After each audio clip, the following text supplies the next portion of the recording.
क्रोध पर विजय कैसे पाई जाए, इसके बारे में पूज्य स्वामी राम सुखदास जी के प्रवचन सुनते हैं। वे कहते हैं, जैसे आप हिसाब सीखते हो तो उस हिसाब का गुर सीख लेते हो तो वह हिसाब आराम से हो जाता है। ऐसे ही हर एक प्रश्न का एक गुर होता है, उसको आप लोग सीख लो तो प्रश्न का उत्तर स्वतः आ जाएगा। प्रश्न आया है कि हम क्रोध पर विजय कैसे पाएं, तो क्रोध पैदा किससे होता है ये पहले जानें। गीता ने कहा, काम से ही क्रोध पैदा होता है, कामात क्रोधो भी जायते। वह काम, वह कामना है क्या? मनुष्य ने यह समझ रखा है कि धन, संपत्ति, वैभव आदि की कामना होती है। ये भी सब कामना ही है, पर मूल कामना क्या है? ऐसा होना चाहिए, ऐसा नहीं होना चाहिए, यह जो भीतर की भावना है, इसका नाम कामना है। आप पहले यह पकड़ लेते हो कि ऐसा होना चाहिए और वह नहीं होगा तो क्रोध आ जाएगा। कोई वैसा नहीं करेगा तो क्रोध आ जाएगा। ऐसा नहीं होना चाहिए और कोई वैसा करेगा या उससे विपरीत कहेगा तो भी क्रोध आ जाएगा। ऐसा होना चाहिए और ऐसा नहीं होना चाहिए, यही क्रोध का खास कारण है। ऐसा होना चाहिए और ऐसा नहीं होना चाहिए, इस कामना में कोई फायदा नहीं है, क्योंकि दुनिया मात्र हमसे पूछकर करेगी क्या? हमारे मन के अनुसार ही करेगी क्या? आप अपनी स्त्री, अपने पुत्र, अपने नौकर आदि से चाहते हैं कि ये हमारा कहना माने, पर क्या उनके पास मन नहीं है? क्या उनकी कोई धारणा नहीं है? क्या उनकी कोई कामना, उनकी कोई चाहना नहीं है? ऐसा करूं और ऐसा न करूं, ऐसा उनके मन में नहीं है क्या? अगर उनका मन इससे रहित है तब तो आप कह दें और वैसा ही वे कर दें, पर उनके मन में भी ऐसा है कि ऐसा करूं और ऐसा न करूं, ऐसी दो बातें पड़ी हुई हैं, तो वे आपकी ही कैसे मान लें? आपकी ही वे मान लें तो फिर आप भी उनकी मान लो। जब आप भी उनकी मानने के लिए तैयार नहीं हैं, तो फिर अपनी बात मनवाने का आपको क्या अधिकार है? इसलिए ऐसा होना चाहिए और ऐसा नहीं होना चाहिए, यह भाव मन में आ जाए तो ये ऐसा ही करें, अपना यही आग्रह छोड़ दें। इस आग्रह में अपना अभिमान, अर्थात मैं बड़ा हूँ, इनको मेरी बात माननी चाहिए, यह बड़प्पन का अभिमान ही खास कारण है। और वैसा न करने से अभिमान ही क्रोध रूप से हो जाता है। अगर आप शांति चाहते हो तो अभिमान को मिटा दो, क्योंकि अभिमान संपूर्ण आसुरी संपत्ति का मूल है। अभिमान रूप बहड़िया की छाया में आसुरी संपत्ति रूप कलयुग रहता है। आसुरी संपत्ति के क्रोध, लोभ, मोह, मद, ईर्ष्या, दंभ, पाखंड, ये सब जितने भी अवगुण हैं, वे सब अभिमान के आश्रित रहते हैं, क्योंकि अभिमान उनका राजा है, उनका स्वामी है। उसको आप छोड़ते नहीं तो क्रोध कैसे छूट जाएगा? इसलिए उस अभिमान को छोड़ दो। अब बात ये आई कि उस अभिमान को छोड़ने का उपाय क्या है? जो लोग आपका कहना नहीं करते, वे तो आपके अभिमान को दूर करते हैं, और जो आपका कहना करते हैं वे आपके अभिमान को पुष्ट करते हैं। ये बात आपको जचती है कि नहीं? जो कहना नहीं करते वे आपका जितना उपकार करते हैं, जितना हित करते हैं, कहना करने वाले उतना उपकार हित नहीं करते। अगर आप अपना हित चाहते हो तो आपके अभिमान में जितनी टक्कर लगे उतना ही बढ़िया है, अर्थात वे कहना न करें उतना ही बढ़िया है। कहना न करने में आपको लाभ है, हानि नहीं है। अभिमान पुष्ट करने के लिए वे बढ़िया हैं जो कहना करते हैं, परंतु आपका अभिमान दूर करने के लिए वे अच्छे हैं जो आपका कहना नहीं मानते। इसलिए आपको तो उनका उपकार मानना चाहिए कि वास्तव में हमारा हित इस बात में है। यद्यपि वे जानकर ऐसा हित नहीं करते हैं कि भाई तुम्हारा अभिमान दूर हो जाए, इसलिए हम आपका कहना नहीं मानेंगे, फिर भी आपको तो फायदा ही हो रहा है। वे आपके अभिमान को दृढ़ नहीं कर रहे हैं, अर्थात आपका अभिमान दृढ़ नहीं हो पा रहा है। आप अपना हित चाहते हो कि अहित चाहते हो, कल्याण चाहते हो कि पतन चाहते हो। अगर आप कल्याण चाहते हो तो कल्याण आपका निरअभिमान होने से है, और निरअभिमान आप तभी होंगे जब आपका कहना कोई नहीं मानेगा। अगर कहना मानता रहेगा तो आपका कहना सब जगह डटा रहेगा, और यही अभिमान है, यही आसुरी संपत्ति है, दंभो दर्पोभिमानश्च। तो जो आपका कहना नहीं मानते वे आप पर बड़ी भारी कृपा कर रहे हैं। आपकी आसुरी संपत्ति को हटाकर आप में दैवी संपत्ति ला रहे हैं। अब प्रश्न आया कि कहना नहीं मानने से तो बालक उद्दंड हो जाएंगे। आपका कहना मानने से आप अभिमानी हो जाएंगे, और आपका कहना नहीं मानते तो वे उद्दंड हो जाएंगे। इन दोनों पर गहरा विचार करो। आप नहीं रहोगे तो मनमानी करके उद्दंड तो फिर भी हो जाएंगे, परंतु आपका अभिमान दूर कैसे होगा ये तो सोचो। उद्दंड तो आपके बिना भी हो जाएंगे, पर आपका अभिमान तो दूर नहीं होगा। इसलिए आपको अभिमान तो पहले दूर कर ही लेना चाहिए।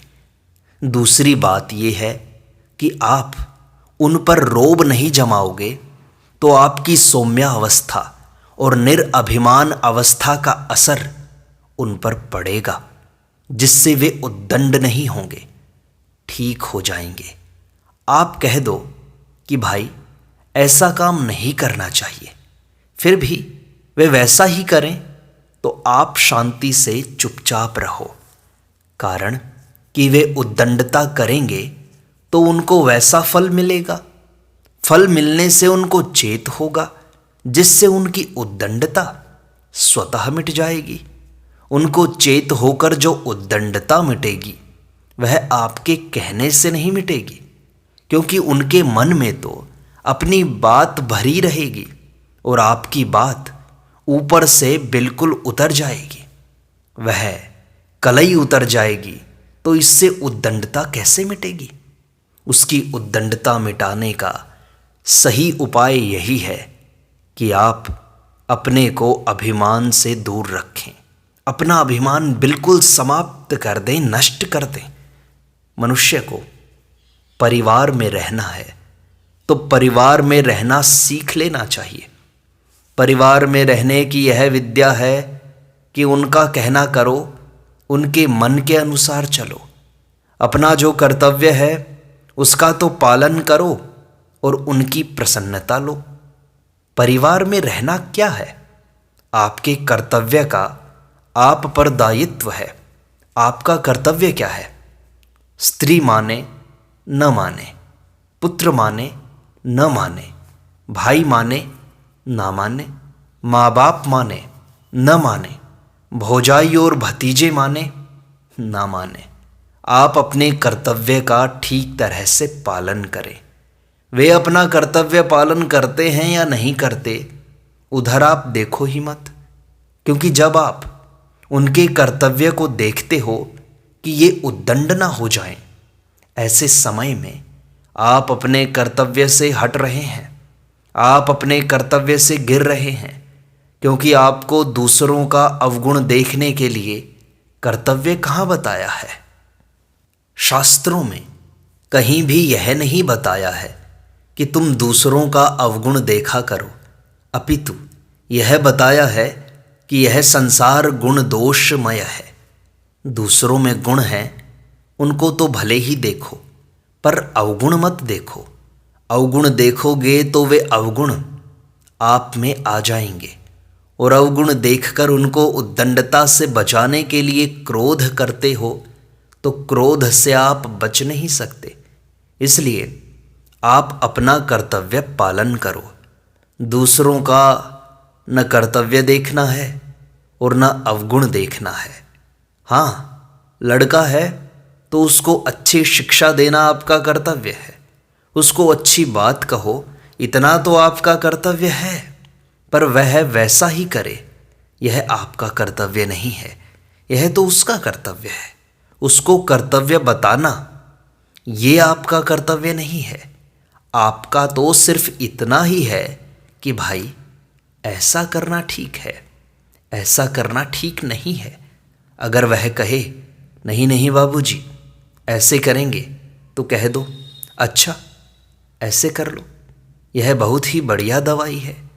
मैं नहीं कहने योग्य एक बात कह रहा हूं कि इस दवाई का सेवन मैं भी कर रहा हूं।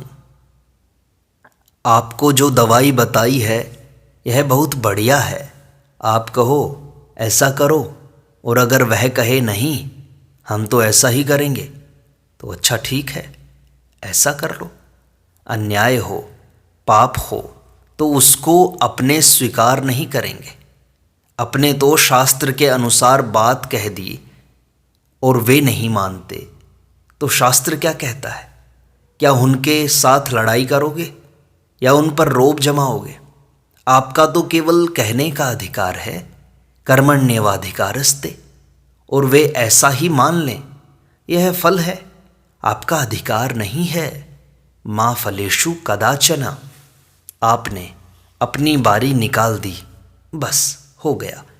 कर्तव्य तो आपका कहना ही था, उनसे वैसा करा लेना आपका कर्तव्य थोड़े ही है। वैसा करे यह कर्तव्य तो उनका है, आपने तो कर्तव्य समझा देना है बस।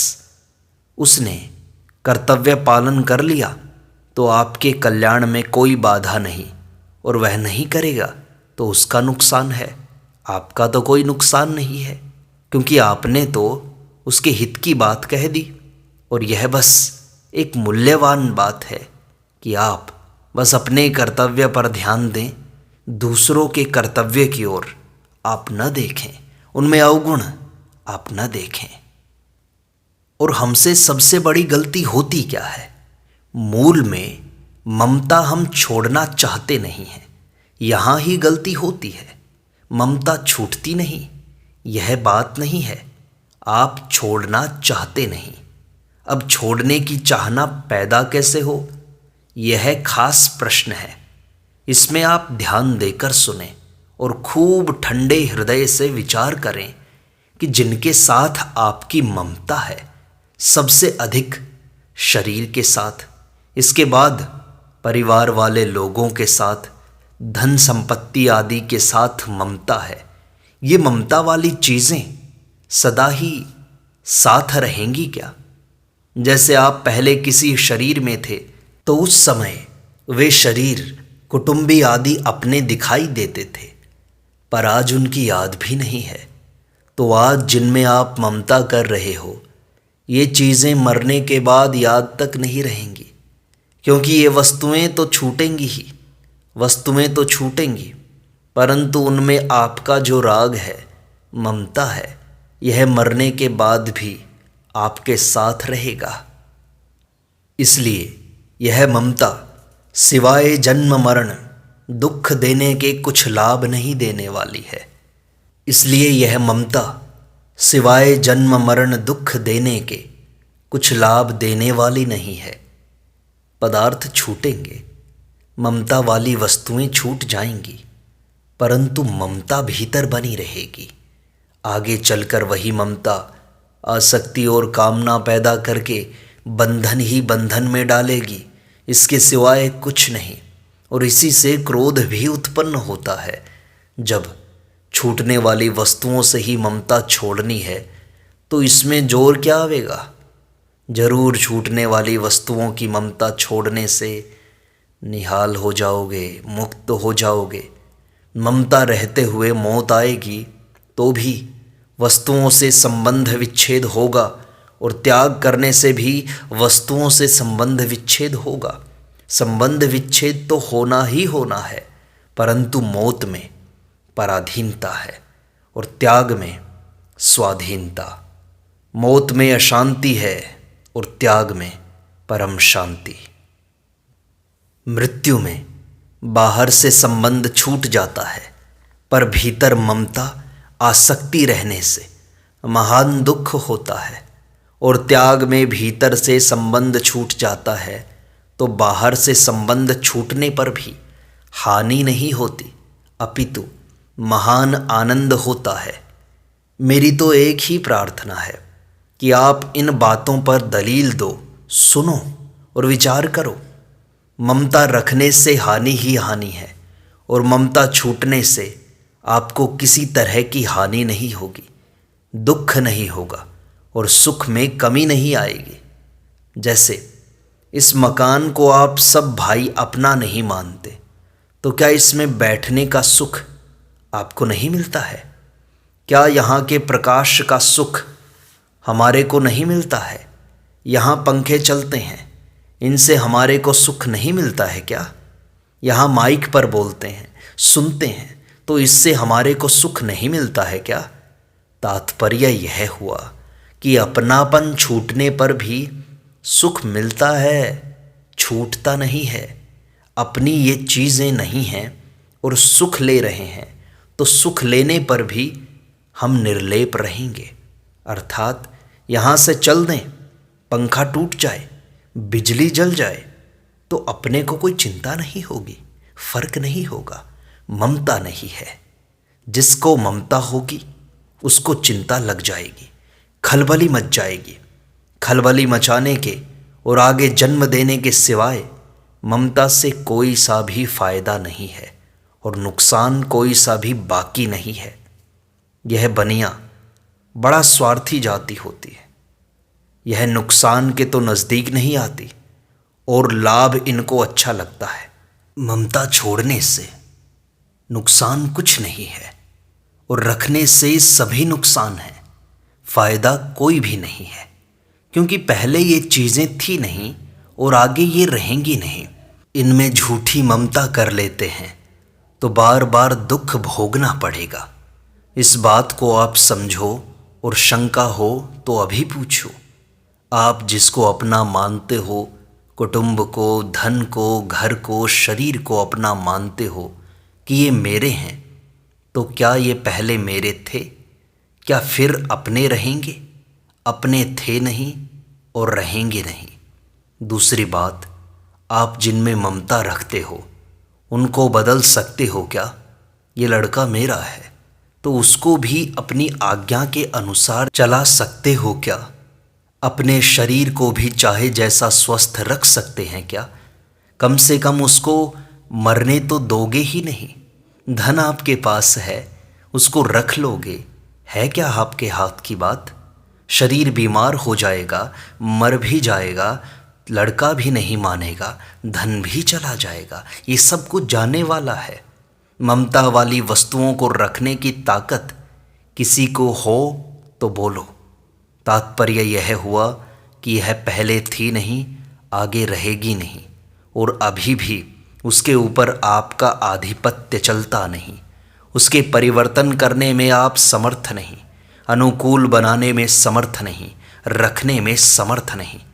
पहले भी अपनी थी नहीं और छूट जाएगी जरूर, यह पक्की बात है। हर एक बात में संदेह होता है। आप ऐसा करें, ऐसा हो भी जाए और न भी हो। अमुक जगह जाना है, अमुक आदमी से मिलना है, तो क्या मिल लोगे? मिल भी सकते हैं और नहीं भी। बेटे का ब्याह कर दिया तो पोता जन्मेगा, इसका पता नहीं। हो भी सकता है, नहीं भी हो सकता। इस प्रकार हर एक काम में होगा और नहीं भी होगा, ऐसा होता है। पर एक दिन मरना होगा और नहीं भी होगा, ऐसा विकल्प है क्या? हो भी सकता है और नहीं भी। मरे चाहे न भी मरे, ऐसा हो सकता है क्या कभी? जब मरना जरूरी है तो मरने पर ममता वाली सब चीजें छूट जाएंगी। तो ममता पहले छोड़ दो तो निहाल हो जाओगे और क्रोध भी नहीं आएगा तुम्हें। अंत में छूटेगी तो सही, क्यों? इज्जत गुमाओ अपनी, बेइज्जती के सिवाय क्या मिलेगा? आप कहोगे कि ममता के बिना कुटुंब का पालन कैसे होगा? अरे ममता के बिना पालन ज़्यादा होता है, बढ़िया होता है। एक बात याद आई, वह साधु हो चाहे ब्राह्मण, आपका हित ममता रखने वाला ज़्यादा कर सकता है या ममता न रखने वाला ज़्यादा कर सकता है? आप ठंडे दिमाग से सोचो। आपको चेला बना ले कि यह मेरा चेला है और एक चेला न बनाकर आपको बात कहे, तो ममता वाला ज़्यादा लाभ देगा कि बिना ममता वाला? यह आप सोच लो, आपको अकल में बात आई होगी। स्वार्थ वाला सच्ची बात कहेगा कि बिना स्वार्थ वाला, और सुधार किस बात से होगा? आप भी समझते हो कि आपका हित संबंध जोड़ने में है कि संबंध तोड़ने में है। ममता रखने में सिवाय हानि के कुछ नहीं है और छोड़ने के सिवाय लाभ कुछ नहीं है। इन बातों पर विचार करो और धीरे धीरे आपका क्रोध भी छूट जाएगा, क्योंकि कामना छूट जाएगी। ममता छूटने से कामना अपने आप छूट जाती है। नारायण नारायण नारायण।